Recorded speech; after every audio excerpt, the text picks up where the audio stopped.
with drugs and sex and you name it. It was suicidal because I felt so alone, even though I was constantly surrounded by people. And it was because everybody was expecting me to just look like I had it all together, but I couldn't look like I had it all together because really deep down inside I didn't have it all together. And nobody would really address that issue. They would say, well, listen, we know that you hate yourself, and we know that you hate the system we built for you, and we know that you hate the niche that we're trying to force you into, but we don't really care enough to do anything about it. Just sit down and shut up and pretend like it's all right until you can graduate from high school and get out of our hair.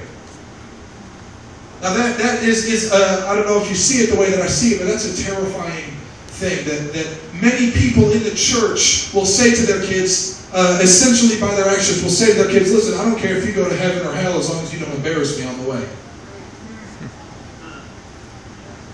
That's the church that we're living in. That's the state of the modern American church many times. And that's a terrifying thing to me, at least. And I want to tell you that it's a great honor to be here, first and foremost. I want to tell you that I love you. I want to tell you that I believe with all of my heart that I come here with a message directly from God's heart. And I don't take that lightly. And I don't look at this as just another event or just another stop or anything like that. In fact, I was in the back, and the Holy Spirit began to minister to me. And as He was speaking, one thing that I believe that I heard is this: if you ever go to work and don't believe that you might change the entire world that day, then you need a heart check. You need to realign your perspective. Because listen, if you flip burgers at McDonald's and you go in and you just keep your head down and I'm just going to flip these burgers and nothing's going to change and nothing significant is going to happen. If you try to just get through that day, what you're going to do is you're going to waste that day. And someday, listen, someday it may not even come until Judgment Day. Someday God's going to say, what did you do with that day? And you're going to have to say nothing.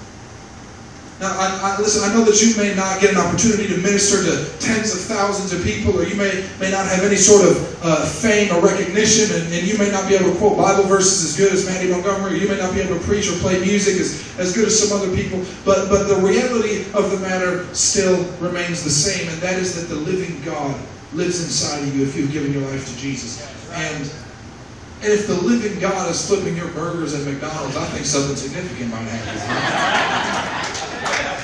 Listen, I want to stir up some dreamers today. I want to stir up some people that are just crazy enough to believe that God might use them. Now, listen, I think there's 3 people in here that are just crazy enough to believe that God might use them. Listen, why would God use the youngest of Jesse's sons, a shepherd named David, to kill a giant? Why would He call him? Why would He establish him as the king of Israel and call him a man after God's own heart? He had everything stacked against him. Everybody in the world was more qualified than this kid, but his heart was fully given to God in the pursuit of God. And so he answered the call. He heard the call and he answered it with reckless abandon. And God so tremendously used him that for all eternity the Messiah will be called the Son of David. And listen, I know there are people that are thinking, why would God use some teenager from Franklin, Indiana? Some kid that used to be hooked on crack or meth or whatever you guys do here in Franklin.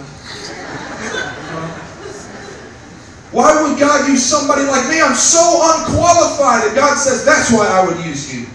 Because when I use you to turn the world on its head, nobody's going to be able to say, well, it's just because he was rich. It's just because he was talented. It's just because he's handsome. It's just because they're charismatic. It's just because they had a lucky break. The reality of the matter is, if God uses the weak, only God can get the glory.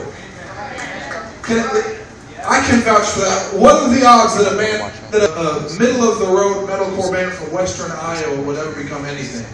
Iowa? Neither does anyone.